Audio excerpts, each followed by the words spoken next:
Vamos a presentar un documental sobre Gilberto Bosques. Durante la Segunda Guerra Mundial ayudó a las personas perseguidas por los nazis. Fue cónsul en París y durante la ocupación se instaló en Marsella. Deja que salga la luna.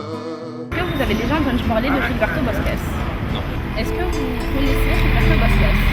Non. Vous passez souvent par là? Non. Est-ce que vous passez souvent par là? Ah oui, j'habite là.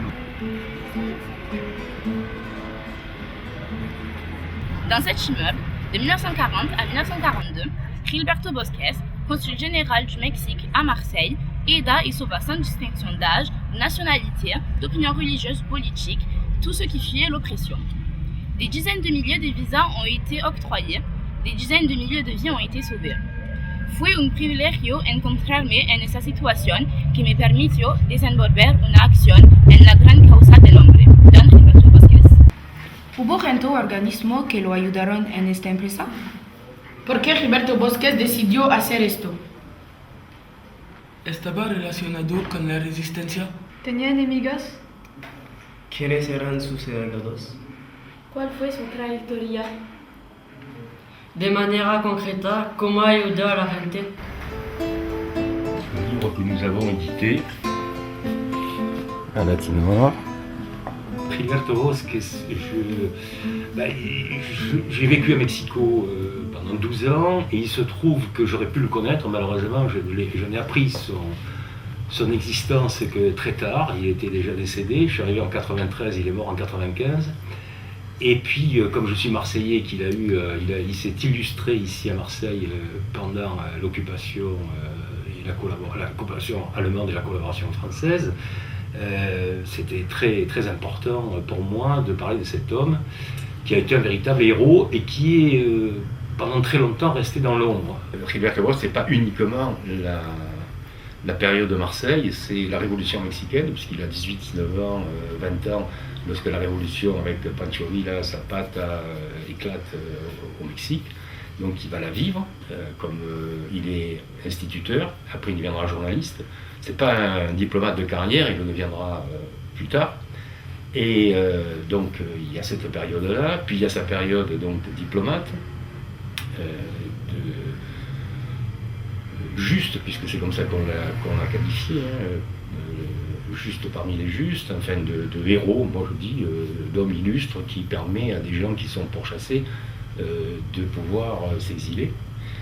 Et puis il va avoir une deuxième période, une troisième période, on peut dire, importante dans l'histoire, c'est qu'il arrive en 59 à La Havane comme ambassadeur, et c'est le début de la révolution cubaine, castriste, voilà, où il restera jusqu'en 64.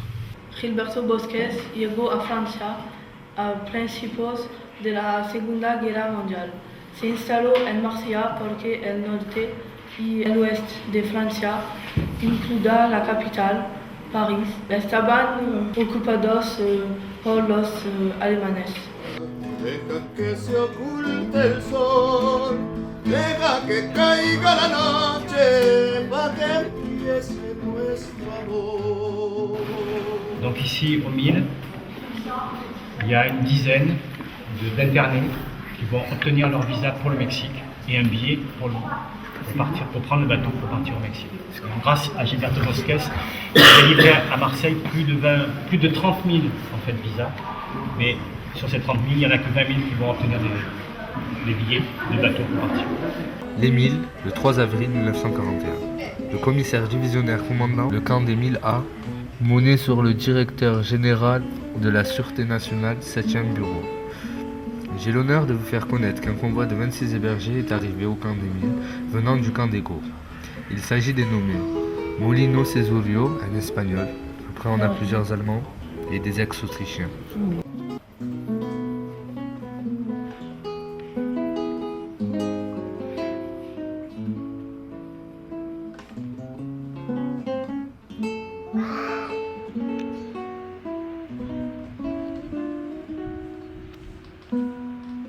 Indignado ante la política antisemita en vigor en Francia, Gilberto Bosques intentó también ayudar a los judíos perseguido por el régimen de Vichy y los nazis. Marseille est la seule ville à partir de juin 1940, avec le régime de Vichy, dans toute l'Europe qui permet de partir à l'étranger, vers les Amériques par exemple, et donc vers le Mexique.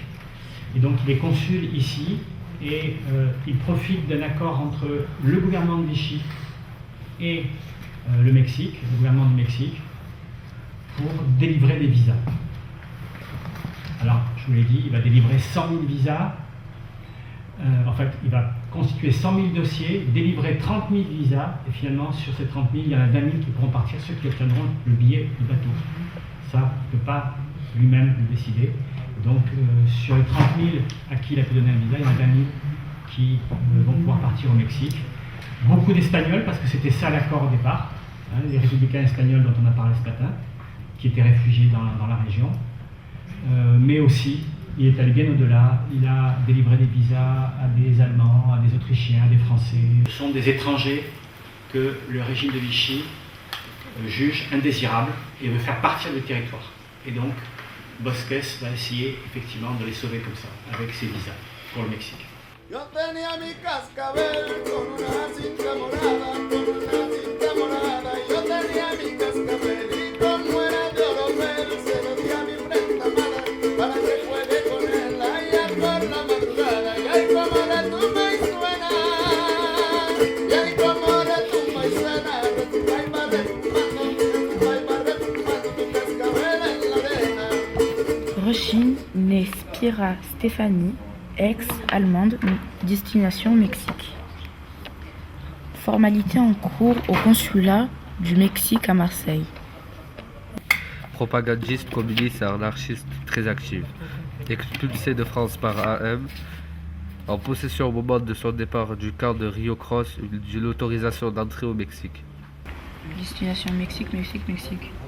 La misión principal de Gilberto Bosques era la de salvar a refugiados españoles, comunistas y republicanos, pero también ayudó a miembros de las brigadas internacionales que se encontraban atrapados en Francia, pues sus países de origen estaban ocupados o dominados por el fascismo o el nazismo.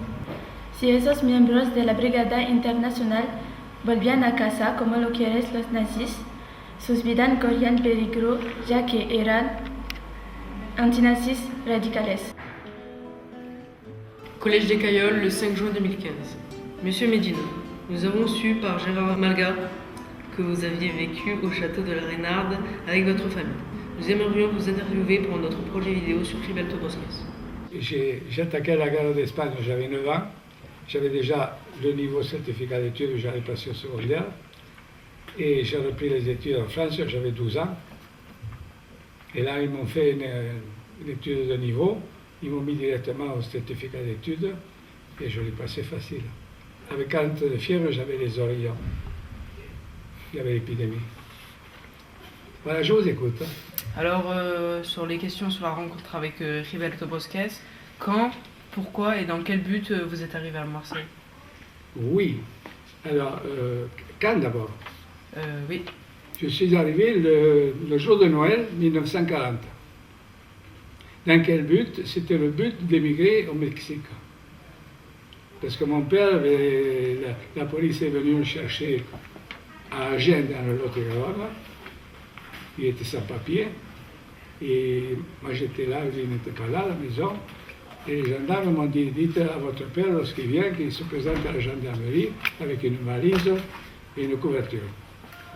Et mon père, il a compris, il a dit la valise, je la fais, mais je pars à Marseille. Il avait su, à Marseille, il y avait un château où on hébergeait des réfugiés en attendant de partir au Mexique. Il avait loué ce qu'on appelait des châteaux à l'époque à Marseille, ce sont de grands domaines. Un il a disparu, il est détruit, l'autre existe toujours, Montgrand et la Reynarde. La Reynarde existe encore, c'est là qu'il recevait les gens qui arrivaient donc dans des conditions assez difficiles et il les faisait revivre en quelque sorte. Pintos Rosa Sergaria, nationalité espagnole, domicile Espagne, destination Mexique. A été amené par la sûreté au centre de Bombard, interné au camp d'Argelès, s'en est évadé le 6 1941. Maria Sergaria Raymond est autorisée par le chef du service des étrangers à se rendre au château de Montgrand par Saint-Marcel, Saint-Menet, sorti le 5 juillet 1941. Et au château de la Grenade, il y avait des écuries de l'époque des châtelains et des carrosses. Et ces écuries étaient vastes. Les réfugiés espagnols les avaient transformées en salle de concert. Alors on faisait des concerts, il y avait l'orchestre, et on jouait, on faisait du théâtre, et on jouait des œuvres de Federico García Lorca. C'est un poète espagnol connu qui a été fusillé par Franco. Et est-ce que vous étiez fréquemment contrôlé? Par la police? Oui, par exemple. Non, les enfants de notre âge, non. Par contre, nous, on faisait la navette entre les deux châteaux, puisque les hommes, les gendarmes, ils étaient aux aguets, là, s'ils en attrapaient un, ils l'amenaient, ils mettaient les menottes, et donc, il ne fallait pas qu'on franchisse le mur d'enceinte, et là, il y avait le drapeau mexicain. Alors, c'était considéré comme territoire mexicain. Ils le respectaient. Los más afortunados pudieron partir a México. Los otros podían aspirar a la protección de sus visas que les daban cierta inmunidad, ya que estaban a la espera de un barco para viajar a México. Sin embargo, las autoridades francesas no siempre reconocían la validez del tratado y los alemanes la ignoraban completamente. Ma mère, une fois, elle travaillait, elle était couturière, elle faisait des petits travaux pour avoir un petit peu de monnaie pour acheter le pain ou autre, les fameuses baguettes. Et un jour, elle est partie, elle est allée sur Marseille, les femmes, elles pouvaient sortir, c'était les hommes. Elle est allée sur Marseille et elle s'est fait arrêter. Alors ils l'ont mise en prison, il y avait une prison au boulevard Chaves, là où il y a la sécurité sociale maintenant. Et nous, on ne savait rien, on disait ma mère a disparu. Et après, on l'a lâchée. Et on a su qu'elle a été arrêtée parce qu'ils arrêtaient tous les Espagnols qui pouvaient penser que c'était des terroristes. Parce que Franco est passé en voiture pour aller d'Espagne en Italie voir Mussolini. Mais nous, on ne savait rien. Yo tenía mi cascabel con una cinta morada, con una cinta morada. Yo tenía mi cascabel y como era de oropel, se lo di a mi prenda amada para que puede con... No se puede citar también a María Fray, periodista estadounidense enviando a Marsella y militante antinazi. L'Emergency Rescue Committee le encargó la misión de organizar desde Marsella el plan de ayuda que permitió salvar la vida de muchos intelectuales, artistas y militantes políticos de izquierda, amuniendo judíos amenazados por la Gestapo.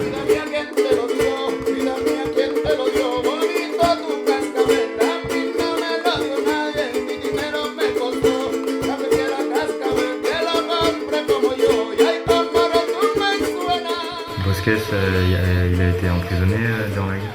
Alors, emprisonné, c'est pas le mot exact. Il a été mis sur résidence surveillée. D'abord en France, et puis ensuite à Bad Godesberg, en Allemagne, à partir de fin 1942, quand les Allemands ont envahi la zone sud. Il est envoyé en Allemagne jusqu'à avril 1944, là où il profite d'un échange de prisonniers, et on le renvoie au Mexique en échange de prisonniers. Pendant longtemps, il n'a pas cherché à être connu. Il ne voulait absolument pas avoir de célébrité, ça ne l'intéressait pas. Il se considérait comme un diplomate, quelqu'un qui devait travailler pour le bien des autres, et il n'avait pas du tout envie de se mettre en avant, ce qu'il a fait d'ailleurs. Et il est devenu pratiquement, on peut pas dire célèbre, mais connu à la fin de sa vie, quoi. Et ça, c'est un portrait...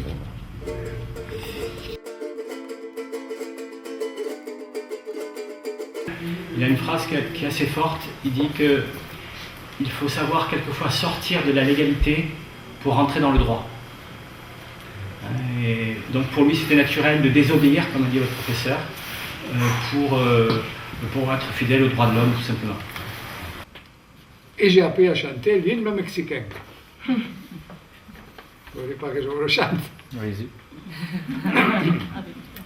Mexicanos al grito de guerra, el acero apresta y el bridón, y retiembla en su centro la tierra al sonoro rugir del cañón. Patria, patria, tus hijos te juran exhalar en tus alas su aliento, si el clarín con su bélico acento nos convoca a lidiar con balón, nos convoca a lidiar con balón, pa pa pa pa.